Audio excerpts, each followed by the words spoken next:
This week on the Unabated podcast, Jack and I are back with 3 more burning questions for each other. Unabated. That's the new word, unabated. Hello, everyone, and welcome on into the Unabated podcast, brought to you by Bet105. I'm Thomas Viola, and joining me, as always, Mr. Unabated himself, Captain Jack Andrews. Jack, the madness is pretty much over. We've got the Final Four in the championship to go, and it is baseball season. Are you ready for the summer doldrums here? I forget who posted it on Twitter, but they said the best way to enjoy baseball is with whiskey and a revolver. I agree with that. I've said before, I'm a recovering baseball bettor, but hope springs eternal on opening day. I love saying that line. I say it at every sport, and it's true of baseball. People are excited to bet baseball. I'm kind of excited to bet baseball, as much as I'm the grumpy old man about how baseball sucks the life out of you over the summer. I made some bets on opening day and the following weekend through, and I'm not quite reformed enough to have weaned myself off of it. How about you, Tom? I'm actually a little excited too, which is very, very surprising. I'm firmly anti-baseball in terms of my spectator sport choices, but when it comes to betting it, I think Derek Carty's been a little bit infectious towards me. His enthusiasm for the sport has me going a little bit. I mean, full disclosure, it's not like I'm out here originating my own numbers. I'm using the bad X projections with the Unabated simulator, but they can't really only been a couple days, incredibly small sample size, but it's nice having that kind of day to day. Okay, wake up in the morning, we're going to be doing this, we're going to be putting in some baseball bets, and then in the afternoon we've still got some NBA going on. I'm liking the routine. You know what we should do is we should clip this little segment we just did and play it back to ourselves in like early to mid-August and see if we feel the same. Absolutely. We're going to be just begging for a Tennessee Titans Jacksonville Jaguars Thursday night football game at that point. Yes. All right. Well, Jack, on today's show, no guest. It's going to be just the two of us again, and we're bringing back a segment we did last October. We are doing surprise questions round 2. We've each brought 3 questions here for the other person. We don't know what they are. I'm very excited to hear yours. We had a lot of good feedback. People really liked it last time. I'm excited to do it again. But first, how about we have a word from our sponsor? The Unabated podcast is sponsored by Bet105. Looking for a sports book that puts you first? Bet105 delivers with -105 odds on most markets. Better pricing, bigger profits. No limits on winners means they won't ban you for being good, and you can enjoy fast crypto payouts with instant withdrawals and no hassle. Transparent limits let you know exactly what you can bet with no guesswork. Backed by respected bettors and recognized by top pros, Bet105 is the sharp, friendly book you can trust. Join the community where winning is welcome. Use the promo code Unabated and get a $50 bonus bet when you deposit your first $100 today. And ladies and gentlemen, welcome back on into the show. Once again, it is surprise question day. And Jack, you went first last time we did this, so I believe the ball is in my court here. So getting us kicked off, getting us started, my first question for you. I've got all 3 here. I want to figure out which one I want to go first with. I'm going to go sports betting rather than Jack sports betting here. Are we going to reach a point of sports being too optimized? Baseball's already essentially a solved sport when it comes to sports betting, and a lot of it's solved in terms of how they play it on the field. Basketball, the mid-range jumper is all but dead, and people are jacking up threes or going in the paint. Football, a little more complicated, but people are figuring things out. Could the professional sports bettor go extinct? Wow, good question. A lot here. Yeah, so when you talked this question, the first thing I thought was, here's the thing about game optimal strategy, is it depends on how the game is being played.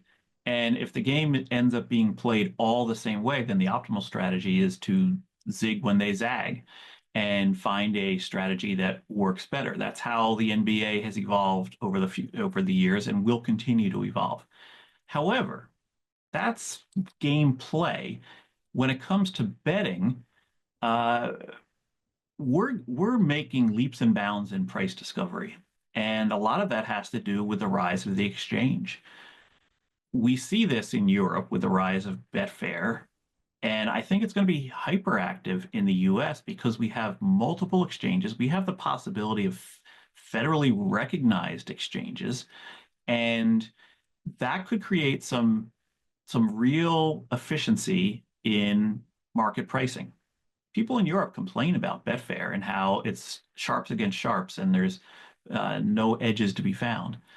That could very well happen in the US. I like the idea of more exchanges because I believe that more opportunities to bet are better for everyone. But I also understand that we are marching headfirst towards a cliff of market efficiency. I think there is a hybrid to be found here. I think there's always going to be a role for recreational sports books.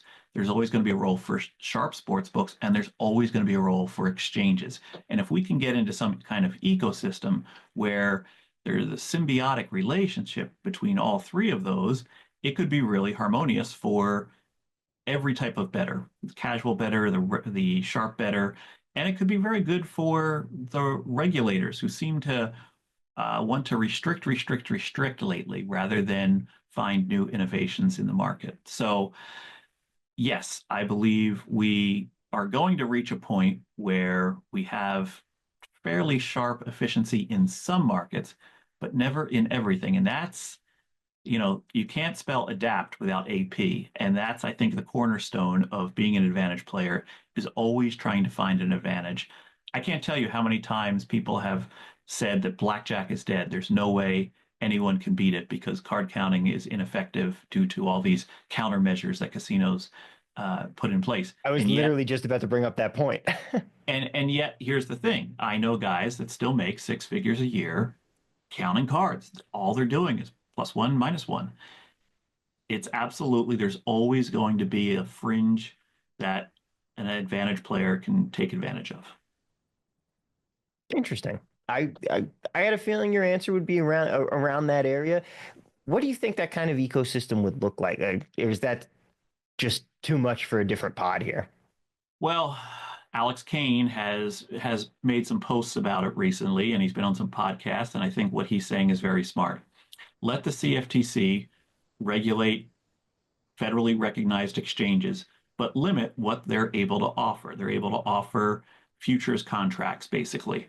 They're not able to offer props or which word will be said in the broadcast next, things like that. And then let the states regulate the regular sports books, whether they be recreational or sharp. And then there's the possibility that like a recreational sports book could take more action because they could lay it off on a very liquid nationwide exchange and make sure there's no barriers to that. Um, that all seems to work very well. And, I know plenty of sharp bettors that would find their groove in a situation like that. Because a large scale exchange could be useful for some bettors. It could be useful for uh, finding some fringe inefficiency, but they would still be able to play in the state markets. And of course, obviously, the other thing that Alex is very adamant about is expanding the innovators track so that innovative companies doing something different than what I've just mentioned have a path to the market rather than being shut out by it being such a huge marketing play and a heavy tax play in a lot of states. What are your thoughts on that though, on terms of like, are we reaching peak efficiency?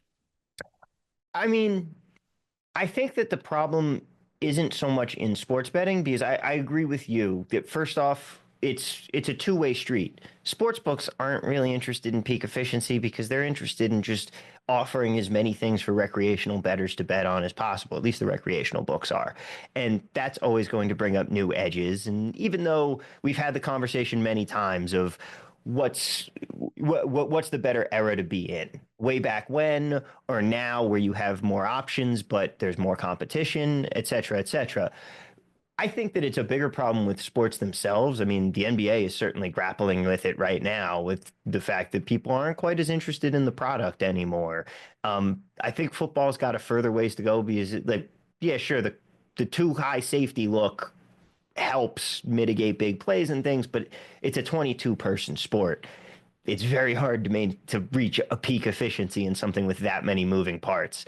Um, like I think it's more a problem with society today that we're having. Like I do sports betting in particular. I think sports betting will always open up these avenues. Like it's a very different story when you take it to other things like video games, stuff like that. It like Fortnite, Call of Duty, you can't.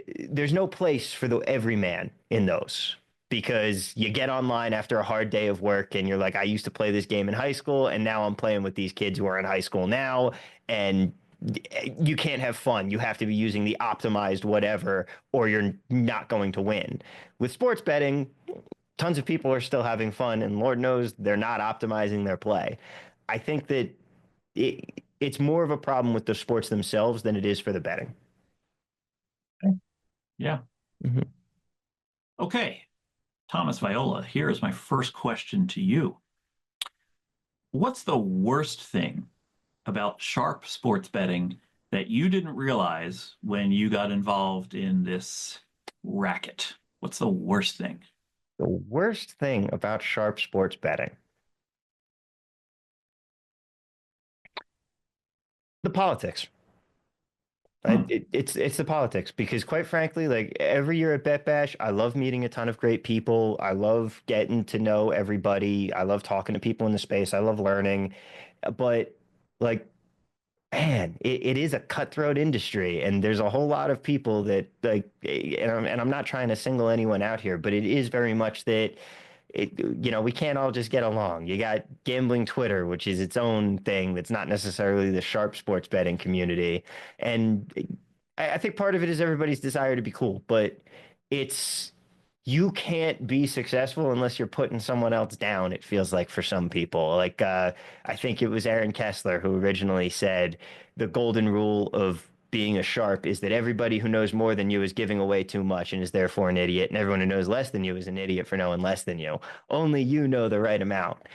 And I just, Great. yeah, it bothers me. Like, people go after Rufus, and it's like Rufus is the least offensive person I can think of. People go after you, and you're out here trying to help people, and it goes every which way. It's not like we're the only ones out here who are the good guys.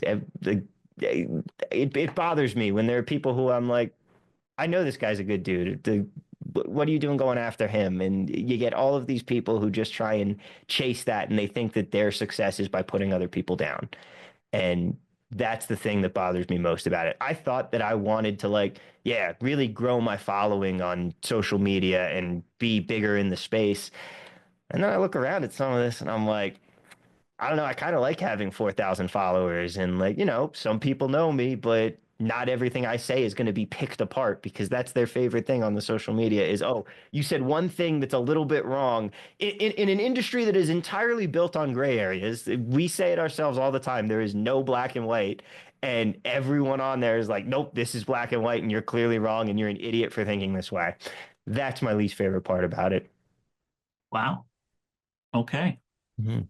That's not the answer I expected you to give, by the way. I expected you to be like, it sucks the fun out of being a sports fan when you know what the odds should be and that there's value on things that normally you wouldn't be rooting for and things. But okay, that's completely valid. Yeah, I That would probably be completely the answer I would have given is the politics. Yeah, I completely disagree with you. I have more fun watching sports now than I have in a very long time. Part of that is, Jets fan. There's no fun to be had over the last 15 years.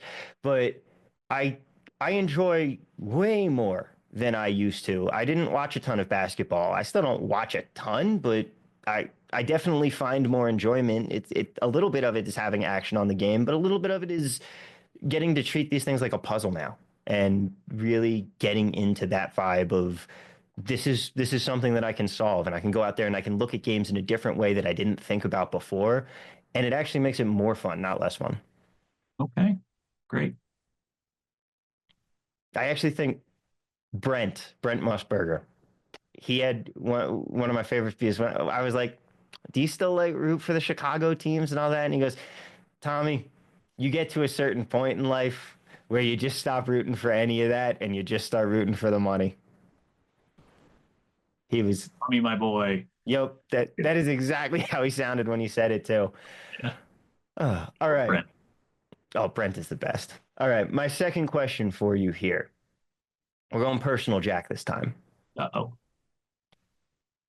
Do you have a goal in mind? Do you have a set point where you're like, it's time to walk away? Is there a numerical figure? How do you know when it's time to retire? Because in an industry like this, let's face it, you can do it forever. Roxy's still out here doing things on his level and his terms of whatever he wants to do. And how would you want to spend your retirement? What's post betting Jack? Another good question, Tom.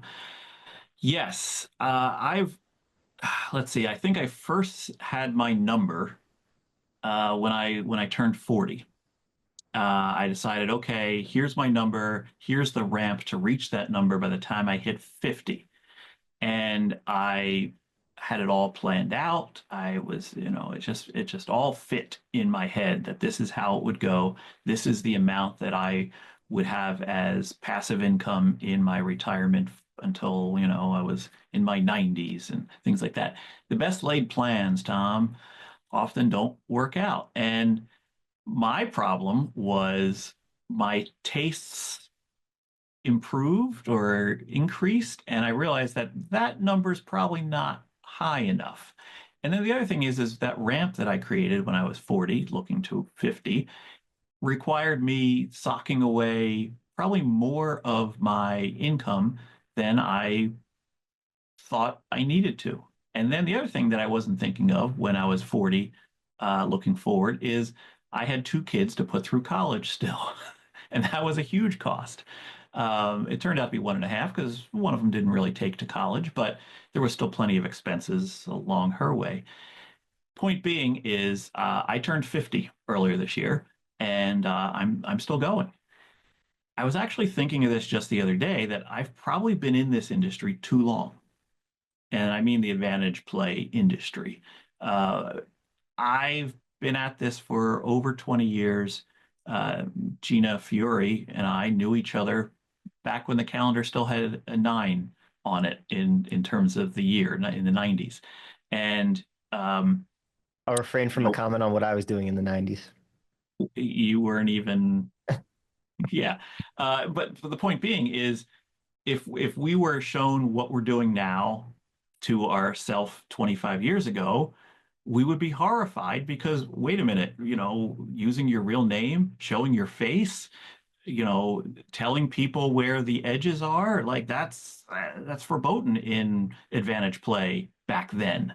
But it's a different world now, and there's a lot more transparency to how advantage play works because knowing about advantage play doesn't mean you can do it well.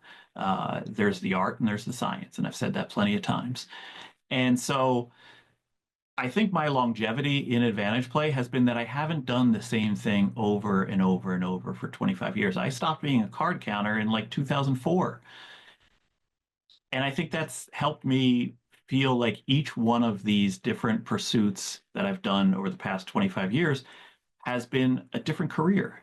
Right now, my career is sports betting and also sports betting education and content creation and helping shape the future for Unabated and what we can offer and the tools that would be of the most value to players, that sort of thing. And I feel like there's still more work to be done. So I don't have a number in mind anymore. I probably could retire today and be fine, but I still have that hunger. And I also think to something Richard Munchkin once told me, and he said it publicly many times. He goes, retiring is easy. He's done it many times. Because you retire and then something pulls you back in. And, hopefully we can have Richard on our show and maybe talk about like some of the times he's been pulled back in, including by sports betting. And so, yeah, something keeps pulling me back in. So will I ever retire? As much as I want to do that, I want to go live in the Florida Keys. I want to, not look at Twitter. But I don't know if I'll ever be able to fully pull myself away. My goal, I guess, is to live like Roxy does, and Roxy lives his life on his own terms now, and that's a pretty cool feeling.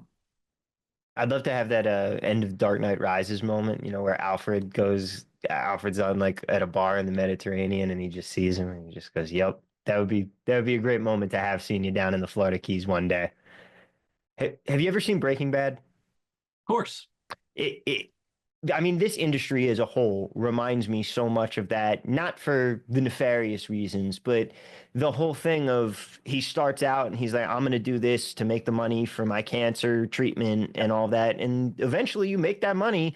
And then he's got a giant pile of it sitting in a storage locker that he's like, I'm not doing this for the money anymore. I'm doing this for what it is. Yeah. And like that's what reminds me. I feel like everyone, Rufus, he talks about, oh yeah, I'd love for it to just be able to run itself at some point, but at the same time, he needs the puzzle to solve. And I feel like everyone in this business is wired in that way to the degree that is required to be successful in this business. And I think that's what keeps people from truly walking away. There's also a survivorship bias of what you just said. It's Very like true. it's the picture of the plane with all the holes in the wings, and they say this is where planes get shot. Yep. Um, because guys that have been at this a while, myself, Rufus, Hmm. Gina, so on. There are plenty of guys that I've known that were into advantage play, made a boatload of money, and moved on. They bought real estate. They invested in Bitcoin or some other type of investment, and they're doing very well for themselves. And you don't see or hear anything to do with advantage play from them anymore because they've moved on. And I think that would be my advice to anyone who is sort of at that crossroads in life where they're thinking, do I need what's my number and what's my track? Move on. There are many other ways to make money that are easier and more lucrative than sports betting and advantage play, especially when you consider the work you have to put into them to be good at it. So I would encourage people to move on. As weird as that sounds, because I didn't follow it myself, uh, definitely look into that. I Tom, do you think have a number? Oh God, no. Okay, I you're too. yeah, I'm too young to even think about that. I'm still working on just making like my goal is to be as good with my money as my parents were, but like I want to get to the point where I can it's more a lifestyle. I want to be able to get to the point where I can kind of Rufus it up and be like, oh yeah, I don't necessarily have to stop working, but I want to be able to go and see the world. That's my goal at the end of the day. Life's too short and the world's too big to have just lived it in this tiny little part of it, and I want to go see as much of it as I can. All right, that's great. Yeah, but I think I am reminded of a Gary V quote about that I saw a long time ago, and it is something that I had always believed even before I had heard the quote. But I always knew he said, if you're one of those people who's like living for the weekend, who's so excited that it's Friday and I'm off work for the weekend and I don't have to do any of that.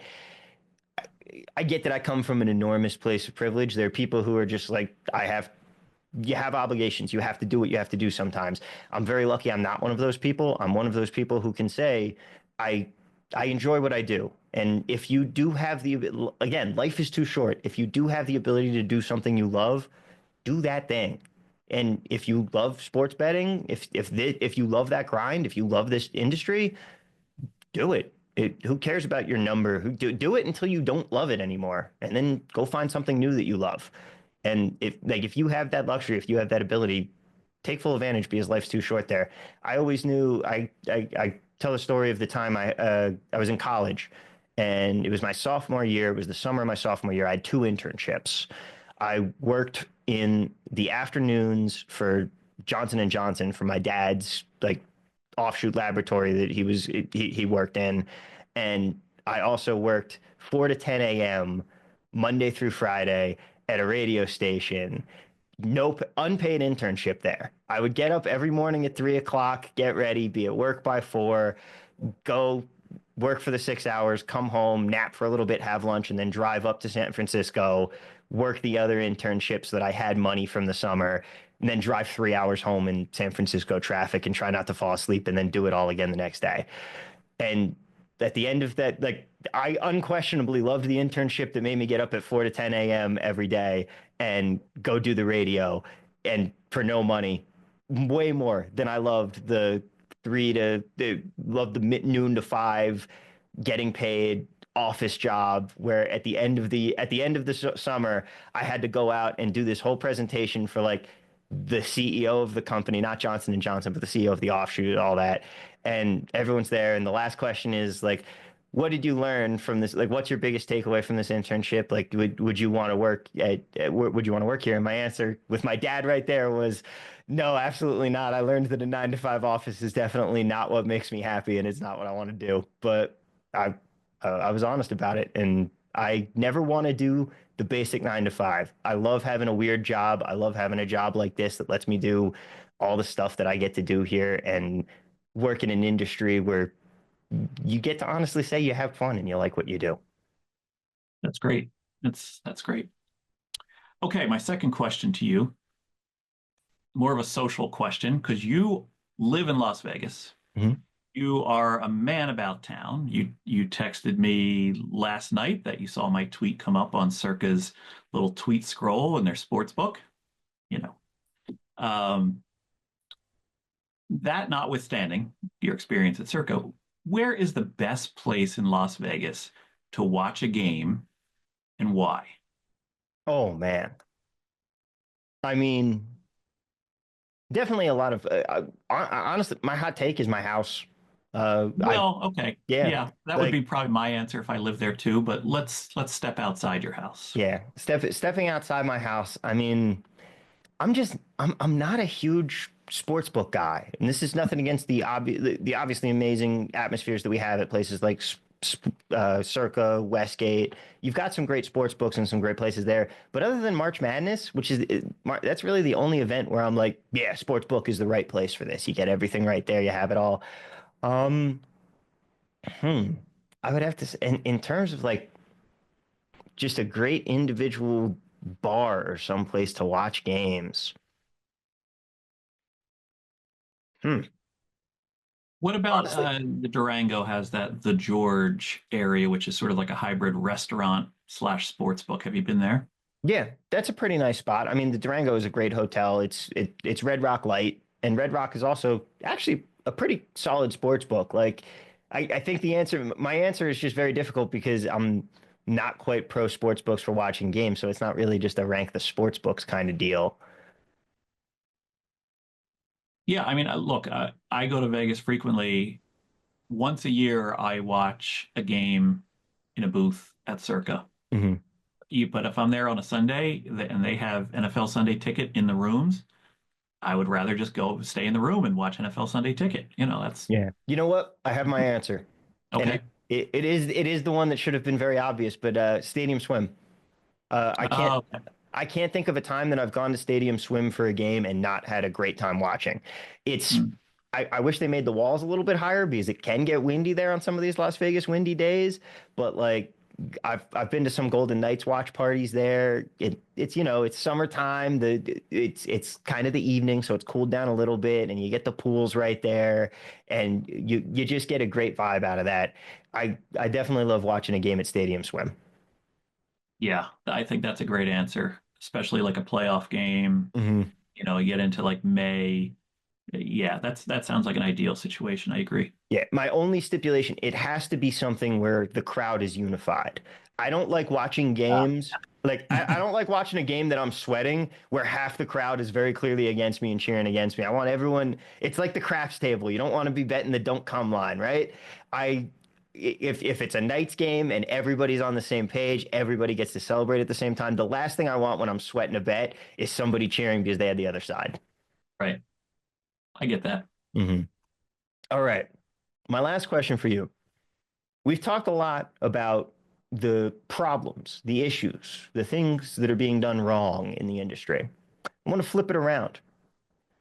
What's one thing books and regulators are doing right? And your only stipulation here, you can't answer with anything done by Alex Kane in Sport Trade. I already plugged him enough earlier in this episode. Exactly.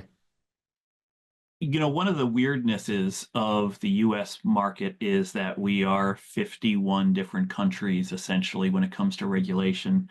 And what that afforded us not all states did it well, was the ability for states to carve out a different way to do things.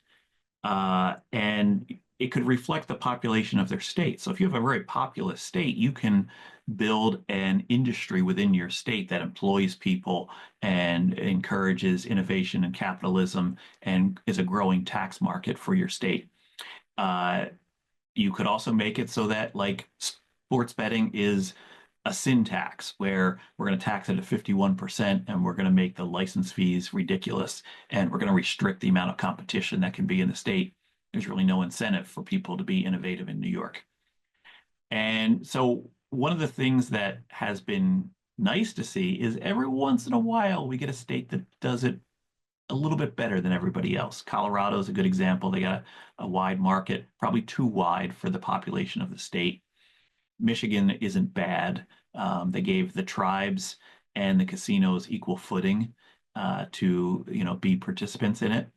And okay, I can't focus on bad things, but I could go list off like 10 states that have just shit the bed. But I think at least there are some chances of innovation in places. Another thing that I think has been good is the big sports books are constantly trying to improve their offerings in terms of their breadth of market, how many different things they offer, how many different ways they can offer it. We could have been in a situation where it's DraftKings, FanDuel, Caesars, maybe BetMGM, and that's it. And they all kind of have this oligarchy, which is we're just going to offer the basics and let them eat cake. But they haven't. They have continued to compete with each other and try to offer new and different ways to bet. And anytime there's something new, there's an opportunity for an advantage. And I have made a lot of money in finding bets that I never knew could exist and finding ways to beat that logic puzzle. And I think that'll continue. I hope that continues anyway. So the innovation hasn't been to the extent that I want it to be in that you would see in an open market, but at least it's not horrible. And yeah, I'm trying to think if there's any other positives from the operators and regulators. I wouldn't say it's, overwhelmingly positive. I wouldn't even say it's 51% positive, but we've got some fruit on the vine in some places. And we can Do you have any expand that thoughts on out this like one? past the regulators, past the books of just the sports betting industry as a whole, because I think that we have made some great strides. I mean, we've certainly come a long way from where this was and the stigma that was attached to betting for the longest time. Yeah, look, there was a lot of people, me included, that thought when regulation hit, the Vegas companies would just march across the country and it Yeah. would just be Vegas everywhere. Instead, it was a European invasion. They basically ate Vegas's lunch. Vegas wasn't ready to expand. They weren't technically able to expand. And that had a huge impact on the direction that the entire industry went from May 18th, 2018, May 14th, 2018, to where we are now. So it could have been worse. Yeah. Well, hey, that is a level of positivity to take away from it, certainly. Yeah, it's my level of positivity. It could have been worse. And if it was worse, I would have told you how Mhm. bad it is. Okay, we're up to your final question. Mhm. This question is 5 words, and you can take it any which way you want. Thomas Viola, do you think you're lucky? Go ahead, make my day. You know, growing up, my mom would say I was a pessimist person. Uh, I I would say that my logic at the time, my worldview, was if I always expect the worst possible outcome, I can't possibly be let down, and anything that happens is at the very baseline what I expected. I have definitely changed that perspective over the years to be a much, much more optimistic person. I still do I consider myself if you split everyone in the world into two types of people, the always happy warrior, always charging up the hill, like people are motivated by two things, the thrill of victory or the agony of defeat. I'm absolutely an agony of defeat person. What gets me up and out of bed every day is okay, we got to go out and we got to make it because if we don't make it, we failed and we can't do that. That being said, I try to look for the bright in everything now. And I absolutely think that makes me I feel like a very, very lucky person because I'm simply able to look past the selection bias of the bad beats, the things that didn't quite go my way, not hitting that lottery. Like one of my best friends hit a $500,000 jackpot, and I'm like, yeah, that's lucky. I don't like I'm not that guy. I don't get that kind of luck. And then I think about it for a second. I'm like, well, I don't blow that much money playing Mississippi Stud, so of course I'm not winning that jackpot. That's not a luck thing at all. And I mean, I look at it from every single level of macro to micro. Have bad things happen to me in life? Absolutely. Are there some things that I get a little pissed at the big man upstairs for, where I'm like, come on, that was that necessary? Sure. But on the macro, I get to live in the time of the most abundance in the richest country on earth, in the greatest place, in a house. Like I've got everything I need. I have great friends. I have an amazing family. My parents are still together, and they're the best parents a kid could ever have asked to have. And like I'm excited that they get to move here. I'm so lucky with my family. I'm lucky with my health, and I'm lucky with what I get to do every day. I totally consider myself a lucky person because a little bit of luck is what you make it, and a little bit of it is what your circumstances are. And I've been given the great circumstances, and I'm lucky enough to see that and know that, and be able to take that and say, okay, well, don't waste the opportunity you've been given. You're lucky enough to get the opportunity, but you've still got to carry it the rest of the way. And so, yeah, I definitely consider myself lucky. I'm lucky I get to do this with you. I'm lucky I get to have the mentors I do. I think that all that luck truly is in the world, it's not about the dice rolls. It's about being able to acknowledge the good things that have happened to you. And yeah, like some people don't get this dice roll that I've had in life, but it just compounds that I'm lucky enough to know that I've gotten a good roll and that I need to make the most of that. Great answer. Really. Mhm. I try and I try and keep it positive like that. And I feel that doing that definitely does help help you in life. It helps you get better. It helps you be better, and it helps you get over the bad times. But my mom always says life is full of peaks and valleys, and you need the valleys to be able to appreciate when you're at the peaks.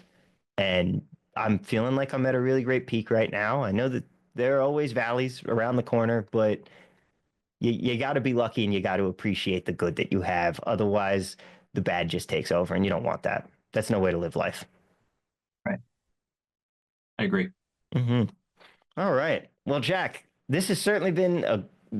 It's amazing. No guest, and we have gone longer than we go on most of our shows here, Jack. But I have definitely enjoyed this. I hope the audience enjoys these questions as well. I know people loved it last time, so I really hope that they enjoyed us getting a little more introspective here. I know, obviously, we're not a show that's trying to be all about us. We're not trying to be the main characters here, but it's really fun. I enjoy getting to have these fireside chats and do this, and I hope everybody else has enjoyed listening to it too. Let us know. Maybe we should. Mailbag episodes are a little bit lazy, but we love hearing the feedback. We love hearing what everybody has to say, and I'd love hearing other people's answers to these questions. So please, whether it's in the ratings and reviews and replies, social media, you know how to hit us up.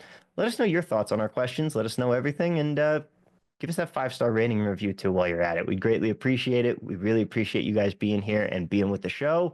And for those that are unabated members, we appreciate you guys giving us the opportunity to go out and do this stuff every week.